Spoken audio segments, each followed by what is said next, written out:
Welcome back to the Out of Office podcast. If you have ever bought multiple courses, maybe you've worked with different coaches before, and you feel like you just didn't get a lot out of it, maybe you didn't get your money's worth, you didn't get the results, we are going to be delivering some hard truths today, but we're also going to be sharing some strategies on how you can get the most of everything that you've bought, whether it's courses or coaches, and how you can take something from each of those products and apply it to your business. Now give it to me.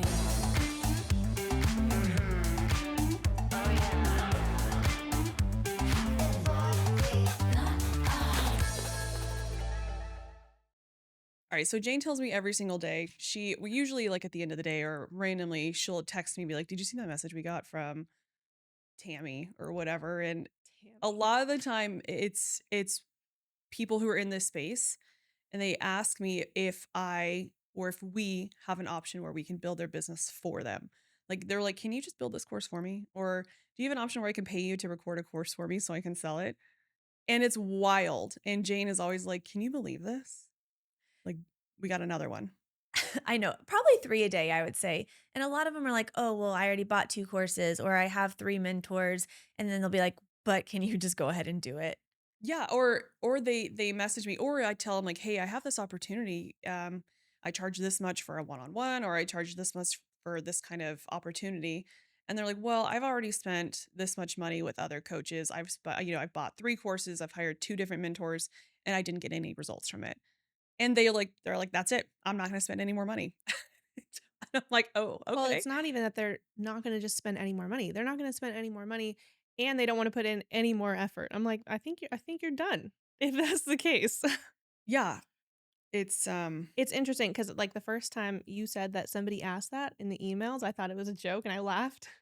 And you're like, no, that was for real. They're actually asking you to do it for them, which is absolutely wild to me because I feel like everybody has a thought, man, like, man, I wish this could just like be done for me. That'd be really cool. But the fact that people actually email and actually take the time to type out the words, like, can you do this for me?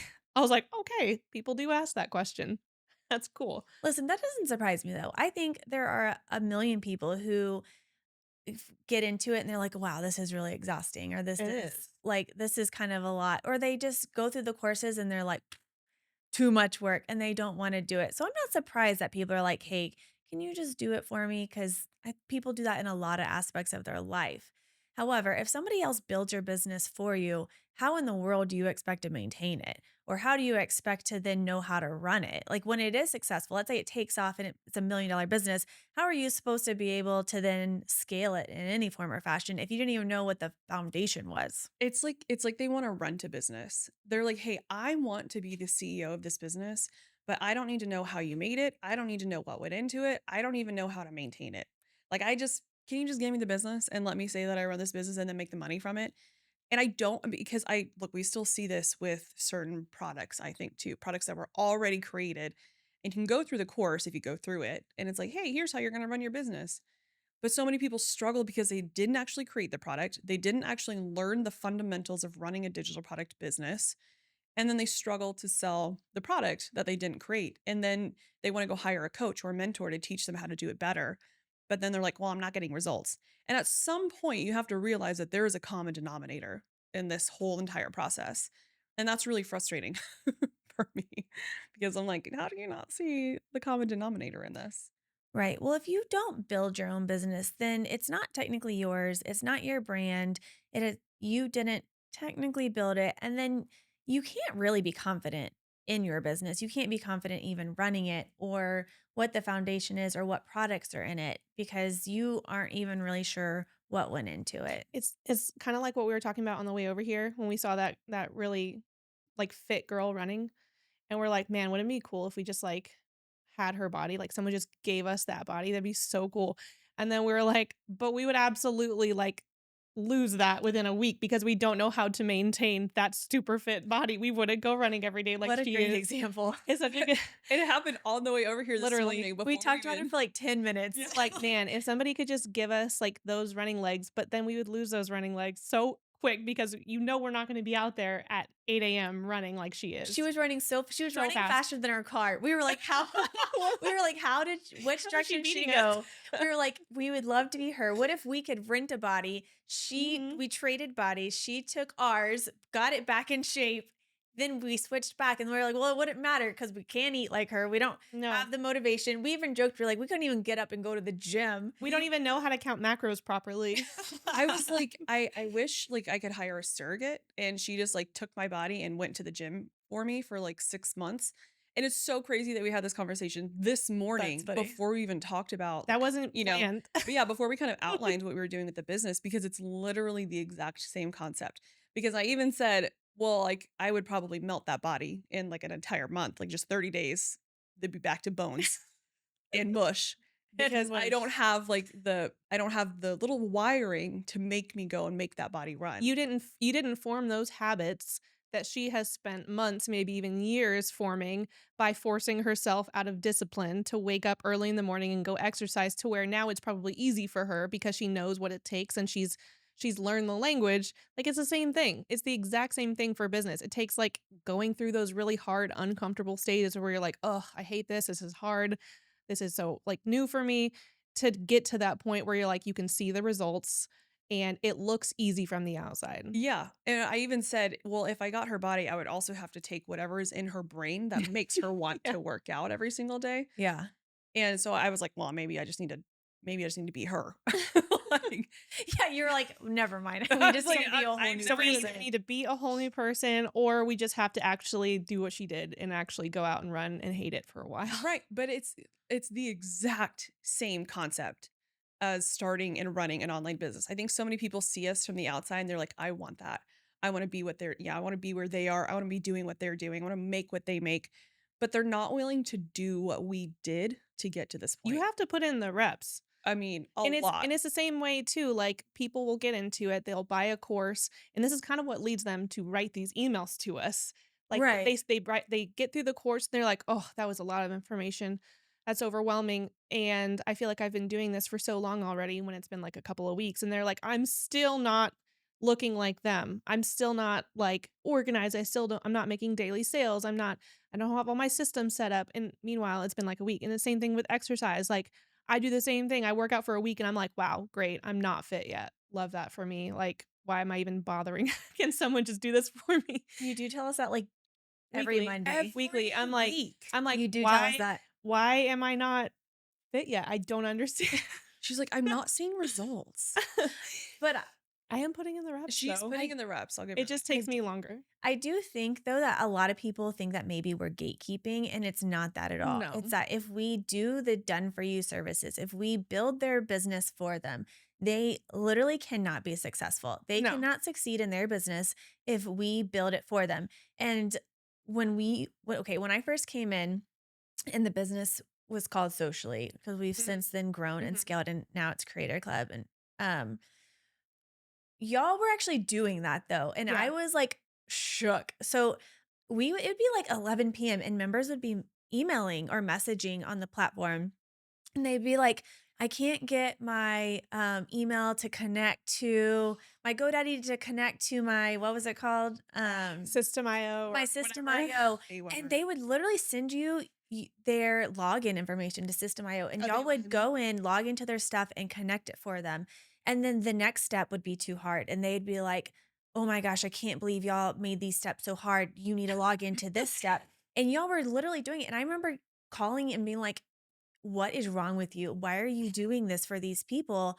If they can't connect to their email address to their funnel, they are not going to make their business is I not going to make it." I also remember that we filmed these tutorials for I think it was Aweber or one of those, and then Yes. somebody like we had emails from people afterwards who were like, I think Aweber updated since you did that, and now this button is not in the same place, so you Yes. need to redo it." And I'm like, "No, I think you can figure it out, ma'am. Yes. You're I 47." buried these memories because this is giving me anxiety. But Yeah, y'all are doing it every day. And I yeah, remember saying, like, y'all have to pull back because not only were they, yeah. You made us. yes, because it was not helpful. Not only was it not helpful to you, but it was not Exactly. helpful to anyone who was actually building their business. Here's what happened. And I think that a lot of online coaches, business owners, course creators are going to experience this at some point because we did. You think that by doing more and providing more, you're actually doing your customers more of a service. You're giving them more value. You're helping them get results. But when you provide too much information, too much structure, too many tutorials, you're actually doing your customers A and your disservice. students a huge disservice because they feel like they don't have to go out and learn it on their own. They're not willing to stand on their own two legs to learn these skills. And they're relying so heavily on the information that you provide to help them achieve a certain goal. And they kind of like, they end up relying so heavily on you that they separate themselves from their critical thinking skills. And they're like, oh, well, this person's just going to show me everything. I don't Right. have to think too hard about it. This lesson that we're sharing right now took us 2.5 years to Mhm. learn because we felt like if we needed our students to get results, we had to go above and beyond. And I'm saying above and beyond to get them results. Mhm. We were spending evenings logging into our students' accounts for them personally and making these little technical changes, setting up their accounts for them when they got stuck. Not only was this terrible for us because we never charged for this, Never. but it set these expectations for our customers. We conditioned them. We Yeah. conditioned them to think that we were going to solve all of their problems personally. And when we started to step back because we could no longer manage that, they got really, really upset At, like, angry when they level. never paid the type of money that any normal service provider would charge for that kind of service. They never paid that. We were just giving it to them because we felt like in order for us to be a reputable business and an online creator, we had to make sure that our students got results. So we did whatever we had to try to get them results. And it We almost killed our business. Yeah, and we also didn't set any boundaries for ourselves. No boundaries. And I think that was what almost took us out because by showing up with no boundaries in the first place, and I think it's because we were afraid to really charge what our work was worth, and we were definitely undervaluing our time and our work, that we conditioned the people to expect everything of us for nothing. And so when we started putting up some boundaries, and we started really slowly, people pushed back hard and they're like, "How dare you? How dare you have boundaries and not answer my DMs at 2 a.m."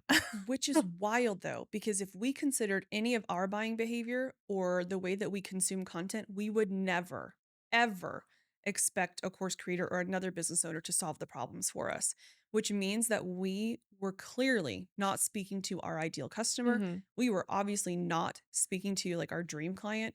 We were talking to the people that we did not want to do business with. But because we were trying so hard to do what we thought was the right thing, we were willing to do anything, even for like $150, which is wild. And this is why we don't do done for you anymore. Right. Right. But I think also a lot of that. So, one, let's like circle back. We're not bashing anyone. No. We did kind of set up that culture. Two, that is kind of just how like the internet is set up, and everyone just wants things done for you. We get that. Three, we know for 100% certain that is not how you're going to have a successful business. And so we're not going to do that and then set you up for failure. Like, bottom line, if you want to work with us, we're going to make sure that your business is successful. Yeah. Jane Yeah. came into the business with us and she saw what we were doing and she was like, "You're doing what?" And then we were like, "No, you don't know what you're talking about. We've been doing really did this." kind of slap me around Yeah. for a And she while. was like, "You're doing all of this for how much money?" And we're like, "That's just how the industry works." No, this was just our toxic people-pleasing tendencies that we hadn't worked through yet. You know, it's wild. That's just kind of another topic, but yeah, in 2.5 years, and I was a chronic people pleaser, and I'm still trying to get over and fix some of that.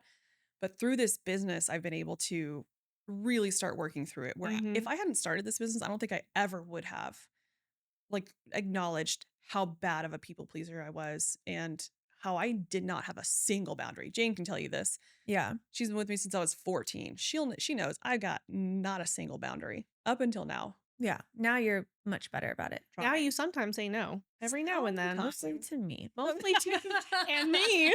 Mostly to Paige, actually. Yeah, mostly to me. Yeah, Paige is like, "You wanna go to Target and But get a coffee?" No. And I'm like, "I don't ask for much." so we did come up though with a strategy for anyone who is in this position, who's already paid coaches or mentors or bought 15 different courses. We did come up with some, what's it called?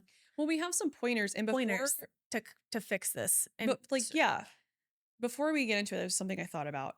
Yeah, we're gonna talk about if you have ever purchased a course, if you've ever spent money with a mentor and you feel like you didn't get any results from it. Number one, we're gonna give you some pointers to help you reflect back on what you paid for, what you got for the money you spent, yeah. and how to get value out of what you purchased. Mhm. But another thing that I want to touch on before we do that, and this is gonna make some people mad, I think. And actually, the reason that I brought this up, this is a conversation Paige and I and Jane have had for a long, long time, a long time.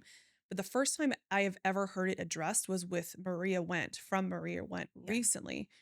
And she said basically, if you are the kind of person who will dispute a charge or request a chargeback after you've purchased a course because you didn't feel like it had enough value for you, then you're never going to be successful. And I couldn't believe another creator had said that out loud. I thought it was taboo to kind of say that. Like, you're going to piss too many people It's off something that business owners behind the scenes talk about a lot, All the constantly. but time. they don't want to rock the boat. But Yes. when she said it out loud, it kind of like broke the Watergate where everyone was like, okay, finally someone has said it. Yeah. I wish Thank that you I for had saying been, it. I wish that I'd been brave enough to do it, but I Yeah. hadn't because I was like, I'm going to make too many people mad. But I'm not here to make you feel good. Because if you're listening to this, you're trying to build an online business. I am not here to make you feel good. And this has taken me 2.5 years. It's taken all of us 2.5 years to learn. I am here to make sure you're successful. Right. It And really comes down to ownership, I think, at the end of the day for that kind of it with the post that she made. it is ownership. If you buy a product or a course, an educational product or course, And you go through it. you go through it and then you decide to ask for a refund because it wasn't what you thought it should be, or you feel like you didn't get any results from it, the course or the product is not the problem. You were the problem. 100%. I have never, and I'm telling you this as somebody who's done $2 million online, I have never purchased a product, an educational product, and then gone back to the creator and said, "You messed up on this. I don't feel like I got my money's worth. I need my money back." You will No. always, no matter what you spend, you will find some sliver of value in what you purchase because that's the kind of person you are, because you're a go-getter and Yes. because you have a high level of ownership. And that's what it's going to take to be successful online. In your mindset, like when you're going into anything, and honestly, just life in general, you need to go into every situation and everything that you do thinking, I can learn something from everyone. It goes to any single person that you talk to, even if you think they're a moron. You can learn something from that person. Like how to not be a moron. Yeah, 100%. It doesn't matter. You can learn. It's all about how you approach it in your mindset. But if you are buying a course, you are putting in your credit card information. You are taking responsibility for one, how you're spending your money, and two, what you do with that thereafter.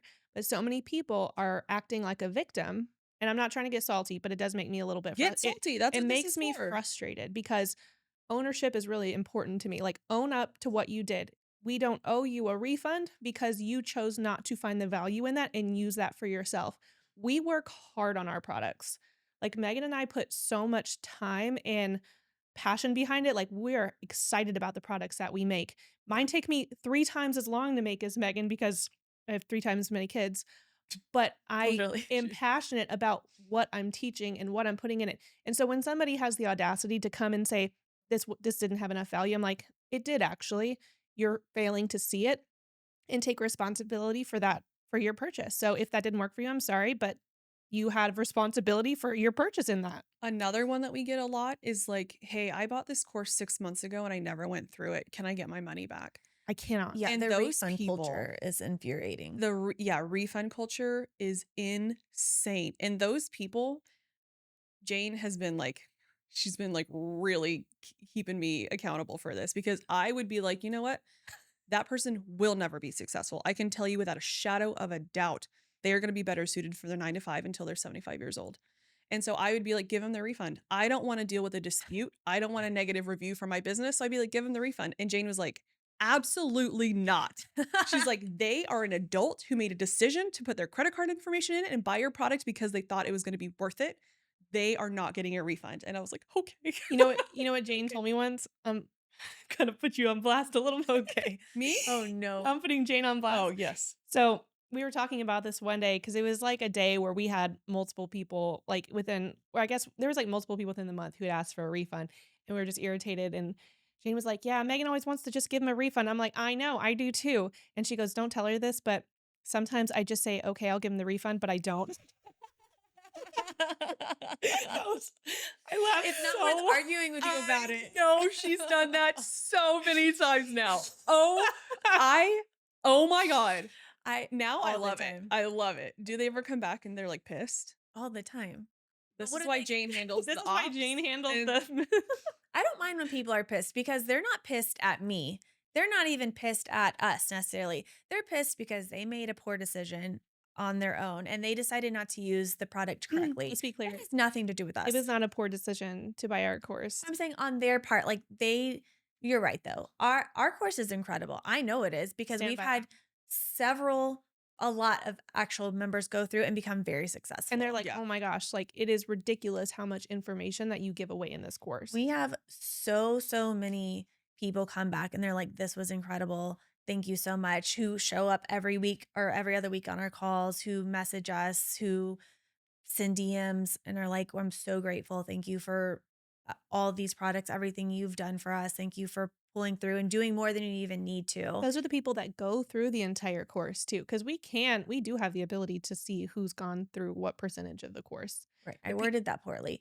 But that's what I'm saying. Like at the end of the day, they're not mad at me. So No. they, even if they want to spout off and be rude, Yeah, I mean, I get that. But those emails give me anxiety. I know they do. And so I have delegated the mean people to Jane.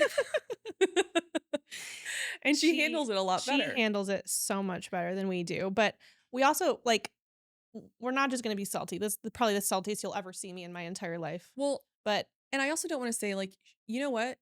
I'm not going to speak for every content creator ever who's No. ever sold a digital product. I'm going to say that there probably are some products that you've spent your money on that didn't Sure. provide the value. I've done that.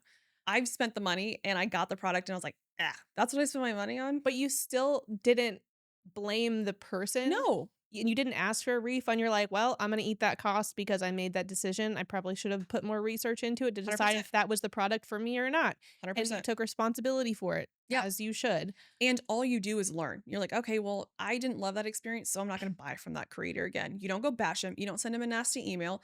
They're a business owner. You just live and learn. You're like, all right, I wasted $35. I wasted $250. But I'm all also right. a really strong believer in that every course you buy, every product you buy, there's something you can learn from it. Oh, There's something absolutely. that you're taking But from it. how can we teach people, our listeners practically?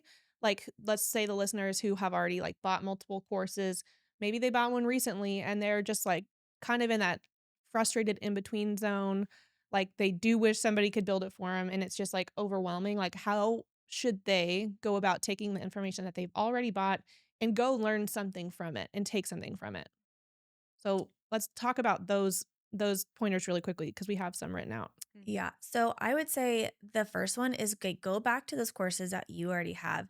Even if you break it down into 10-minute segments, watch that 10 minutes and then take every amount of information that you learned in that 10 minutes and you take every piece of information and you like implement it into what you could possibly use it in your business. Whether you need to sit for 30 minutes and you need to apply it, you take every bit and you're like, okay, if I were to take this and put it into my business, whether it's launched or not launched, how would I put this and implement it and then make it work? And whether if it's really small or it's a really large part of your business, you can still see some sort of forward Change. momentum Mhm. within. Like move the needle in some way. I mean, Right. yeah, like watch one module. What is even one very small piece of information you can pull from one module and apply to your business? Even if you think it's insignificant, that's the goal of these products. Insignificant change, small changes lead to larger, more powerful change. And what's great about a lot of these courses, obviously, I don't know what course everyone has bought, but most of them you can just listen to them. Like very few of them do you actually need to like physically watch them. You can do what I do and put on your headphones as you're doing whatever else you need to do throughout the day and listen to them as you're cleaning or as you're folding laundry or taking the kids to and from wherever, I do a lot of my learning that way because it's the only time I can. I don't have time to, sit still and watch something without a kid like climbing up my back. So, like that is a really simple way. I think people just kind of like get overwhelmed with the whole to do of it and be like, great, now I need to listen to these courses all over again. That's like 3 hours of module time, but you can make it a lot simpler. And then, like they said, just like do one or two little steps, whether that's, starting your Instagram account or, you know, fixing up your bio. It can literally be small, but all of these things that you do over time are going to compound. I do think people get overwhelmed with the larger, overwhelming, like, I have so much to do. And it's really, really hard to compartmentalize what you have to start with, what's your step two, what's your step three, step four. And even though the course kind of breaks it down for you, it's still a little bit overwhelming. But you do have to remember, just take these things one step at a time. And I don't know, I actually like we have several questions for this next one written down. I'm just gonna like read them off of our phone. So the first one is literally take one small thing from one freaking module and apply it. One tiny, tiny thing. But the next one is do like a skill inventory. So you're gonna write down three things that you've created, three things that you've sold, three things that are three things people have thanked you for. That was a weird sentence. Because you do have more evidence than you think. Mhm. Yeah. And so ask yourself these questions after you've purchased a program or after you've gone through training with a coach. What did I expect that coach or that course to solve for me? What part of the strategy did I ignore because it felt hard or it felt difficult or it felt too big? Where am I waiting for someone to save me instead of trying something messy Oof. and just doing it? And that is a oof, that's a Man. big one. Ugh. Where Cut too where am deep. I waiting for somebody to save me instead of trying something messy, just doing it?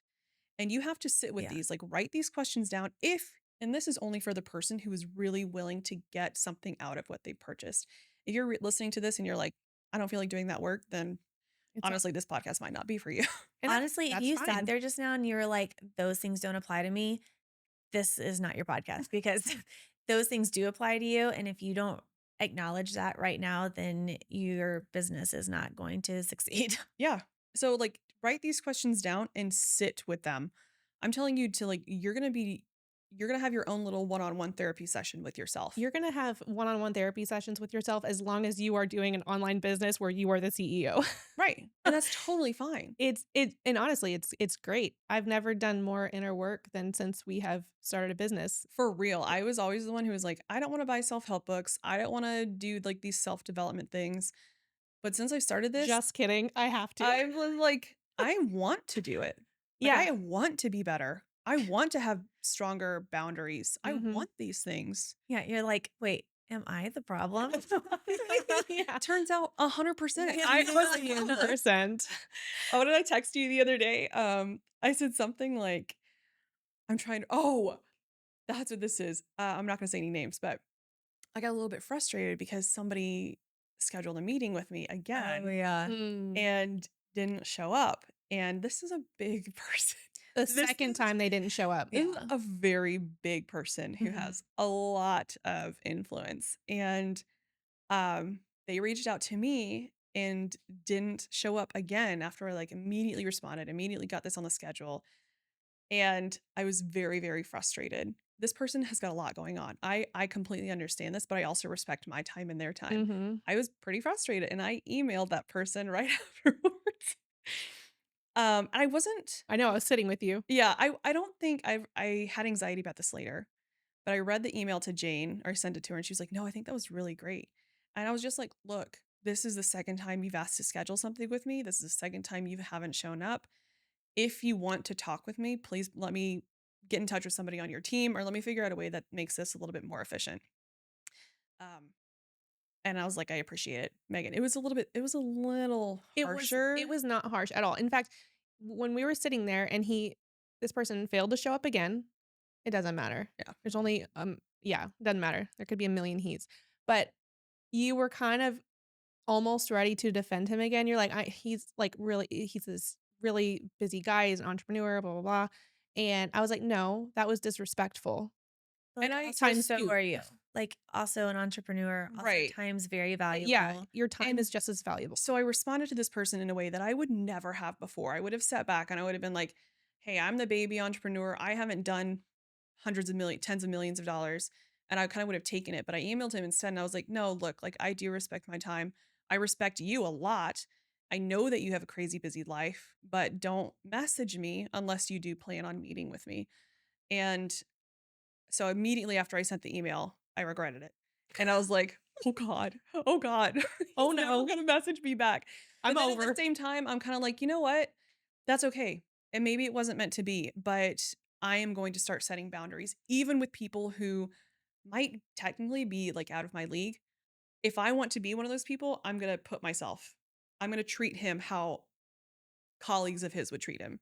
Yeah. And if he gets mad about that, that's okay. That wasn't meant to be. That's okay because you're both people and you both deserve to be respected regardless of how much money one makes or the other. It doesn't matter. It's just human decency. Yeah. And But you have to have that respect, like mutual respect. Okay, so before we move on, recap those 3 questions again because those are really powerful, okay. and All right. everyone needs to Say them slower. All right. All right. All right. from the gut. First question. What did I expect that coach or that course to solve for me? What part of the strategy did I ignore because it felt hard or too difficult or too big? Where am I waiting for someone to save me instead of trying something messy? Those were the questions. Those are super good. But the next thing that we have for you to try is something that Paige talks about a lot, and it's the one offer, one funnel, one platform. Yeah, Hmm. take it away, Paige. Yeah. So I feel like, and me included, when I first got started, you kind of feel like you have to suddenly be everything for your audience. And you're like, unless I have a full business suite for them, a full suite of products for them to choose from that solves all of the problems that I would like to solve for them, and I'm not on every platform, then I'm not doing it right. And that's just not the case. And I had to really hone in on this for myself because I have raging ADHD and it's easy for me to like bing bong all over the place in my brain. And I do it no matter what. But as a new business owner, as someone who is just starting out, you're like, I think I know what I want to talk about. You need to focus on solving one singular product problem with one product on one platform. And I know that there's so many like people out there, like other creators who are like, you need to be omniscient or omnipresent. You need to be on TikTok, YouTube, Instagram, whatever. LinkedIn. LinkedIn. I'm like, I haven't been on LinkedIn since like 4 years ago. And even then I didn't know what I was doing.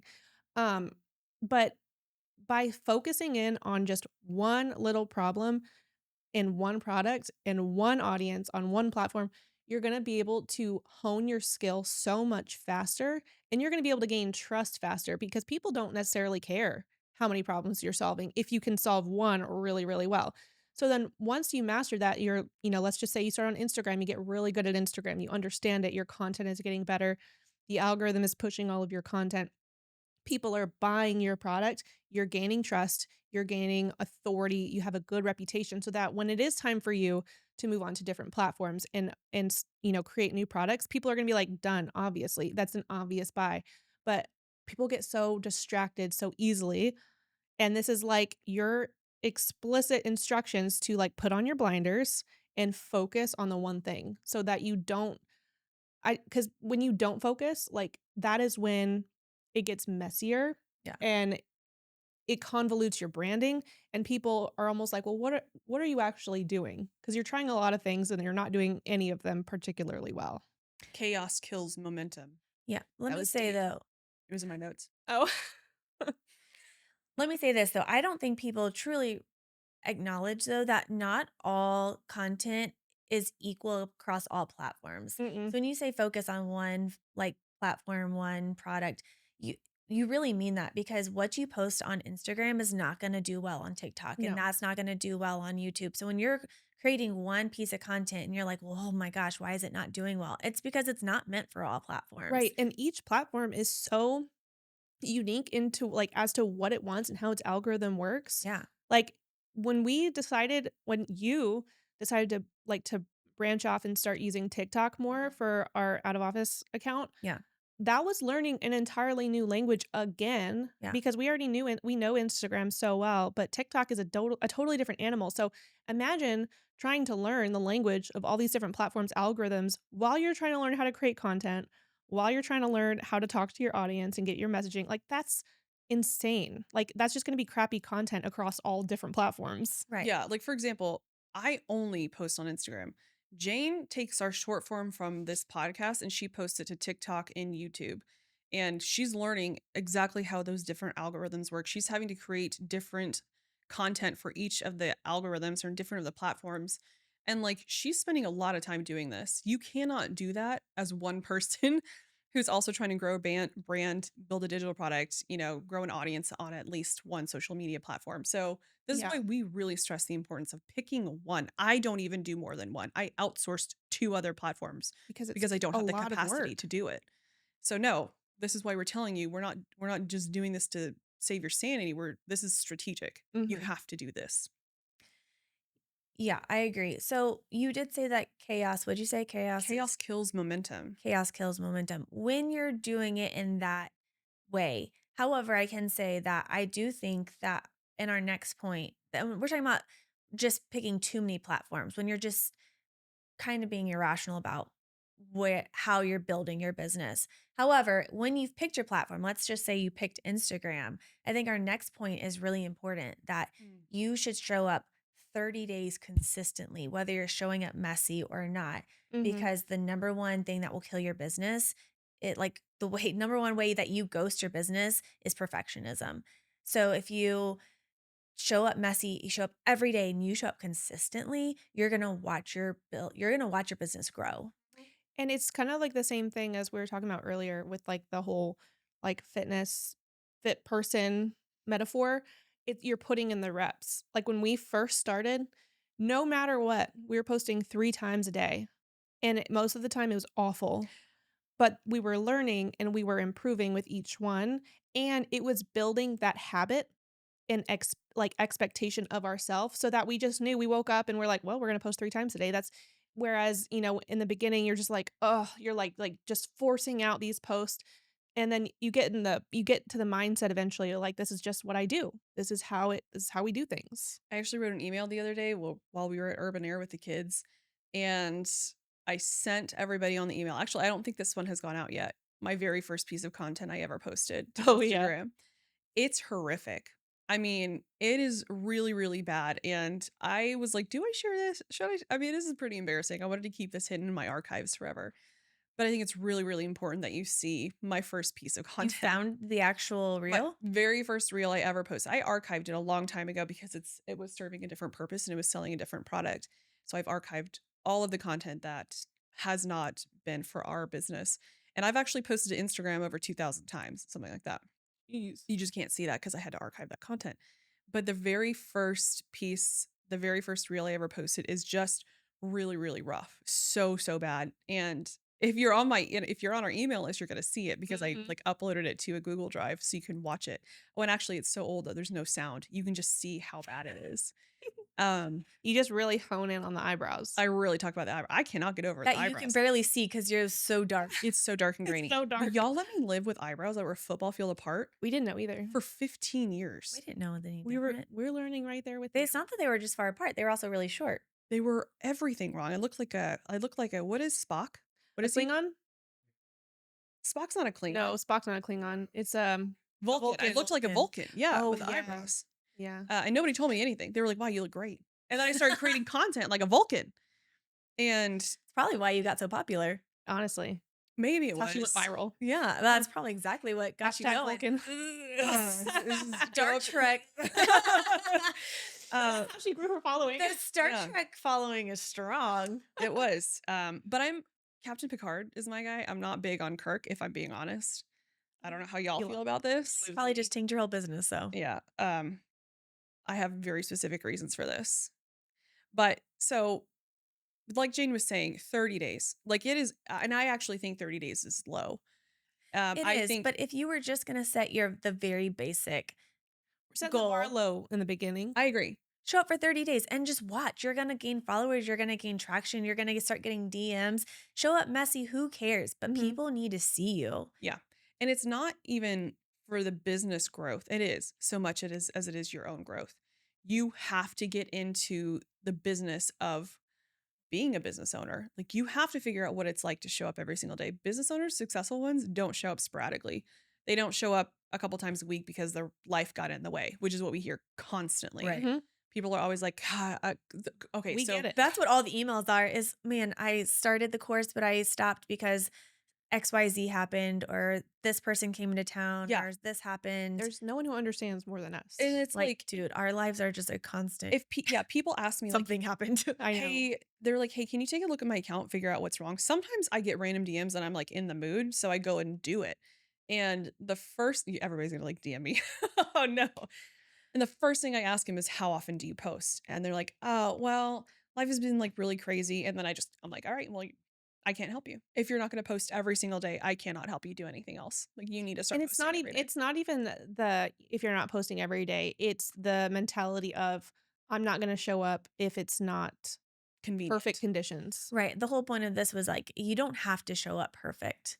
Perfectionism will literally kill your Yeah, business. 100%. That's why people don't start. That's why people don't post their first products. That's why people Mhm. don't post their first reels. That's why people don't start. That's why people won't pick the handles to their Mhm. Instagrams Mhm. because they don't feel like it's perfect, and you will never start your business that way. I can't even tell y'all how much money we have missed out on because it took us so long to create one course because we needed it to be perfect. Yeah. And Yes. now we look back at that and we're like, oh my God, like scrap it all. Like we're literally going to make this raw. It's going to be very real, very authentic in the moment.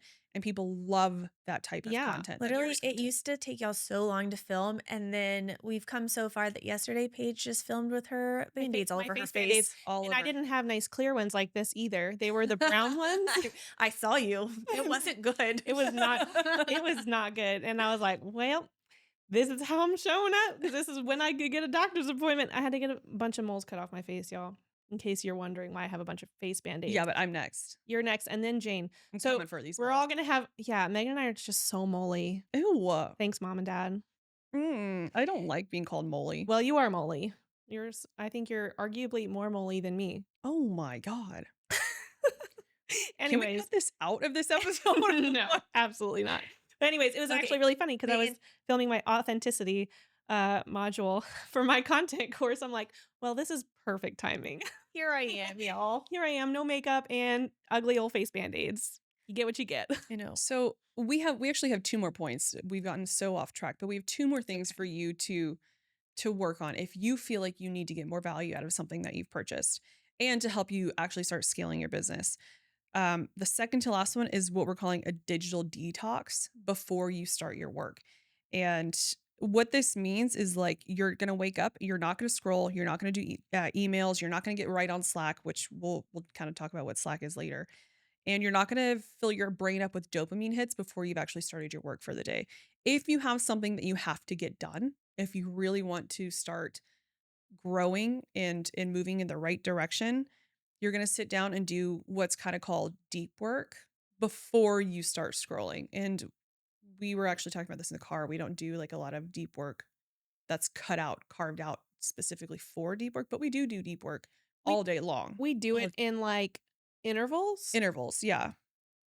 usually when we're driving. We do, but a lot of people, and I'm guilty of this too, will wake up first thing in the morning after they get their kids ready, they sit down or whatever, and they start scrolling because it's like, oh, you're still waking up. You want to just spend some time waking up. But what this does is like it fries your brain. It kind of kills that creativity because your juices are flowing in the morning, especially as you have your coffee. But if the first thing that you do is consume other people's content, you see what other people are doing, you're immediately like, wait, what was I supposed to do today? Or like, and then it happens to me constantly. Yeah. I wake up with a to-do list. If I scroll, I'm like, wait, what was I supposed to do today? And I mean, it completely gets me off It track. also kind derails of like you. couch rots you. Yeah, it does. You like end up wasting an hour scrolling. Mm-hmm. And I do this way too often. I'm not even able to do this, thankfully. My kids do not allow it. But I will say, if like when I do get up and I like exercise after I drop kids off wherever, that's when I like will text Megan all my ideas because that's where like the juices are flowing. I've Mhm. got enough blood in my brain, and that's where I get all my ideas. So, like, honestly, I'm not a morning person at all. Like, I'm not the person who's like, "Wake up before your kids and do all the things before." My kids woke up at 4 a.m. this morning. Like, that doesn't happen in my house. But the mornings are so much more productive for me than any other time in the day, now that I, like, have some sort of routine. Yeah, so instead of like waking up and immediately scroll, take like 30 to 60 minutes is what we have. And we set like we really worked through what we were going to share with you today. And so I kind of have it on my outline. But instead of just scrolling, use that time, 30 to 60 minutes again, to write your content, to outline offers, write down what you want to like focus on in the like your business growth and brainstorm. Just use that your brain while it's fresh, while it hasn't been covered up in other people's content, while you haven't been consuming other people's business ideas, and use that to really focus on your business first thing in the day. And it doesn't even have to be long, but it's a really great way to get like the unfiltered brain focused on your business. And then the last one we have is CEO hour. You want to talk about CEO hour? Yeah, actually, I was gonna push that off to you, but then you took mine, so Oh, sorry. that was cute of you. Um, I didn't even read about that one because I wasn't gonna talk about it. Oh, So we do CEO hour a lot. I was You can, but if you're just starting, just do it for an hour. But I feel like we do it for lots of we do. hours. But Yeah. start with your hour, and that's basically just your strategy time, like without scrolling. Just like take that time every single day. It's like non-negotiable. Like you have that hour every single day, and you're going to plan out whether you're talking about that day, that week, that month of your business, and you're going to plan out what that looks like. And you're going to plan out, okay, well, these are the emails I need to send. These are the apps I need to look at. If you need to message somebody back on Slack, that's what you need to be doing during that hour, like non-negotiable. Like Mhm. your family needs to be on board, you need to lock your door, whatever that is. Call it your CEO hour, make yourself sound really fun, but that is what it is. Like you're the CEO of your business. It's like it's high level strategy. So you don't have to do high level work all the time. And this could also be considered deep work, but this is where you're going to sit back and figure out where you want your business to go over the next week and over the next month. And if you're doing CEO hour once a day, sweet. You got even more time to strategize. You can do it Yeah. once a week. Whatever you want. But what you're going to do is kind of review the week before, like what moved the needle, what worked for you, but what flopped.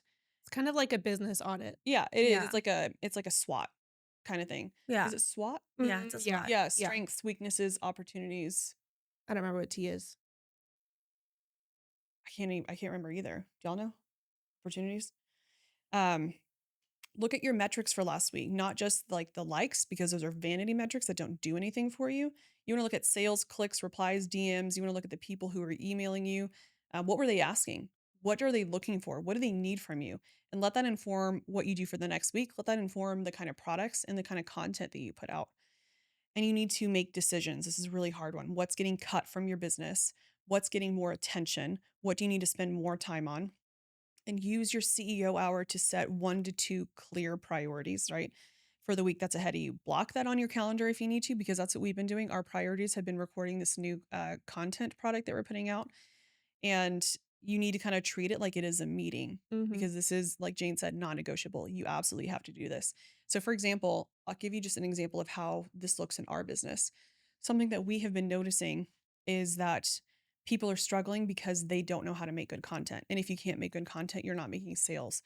If you're not making sales, obviously your business isn't growing. So, what we have realized is that we need to help people learn how to create better content.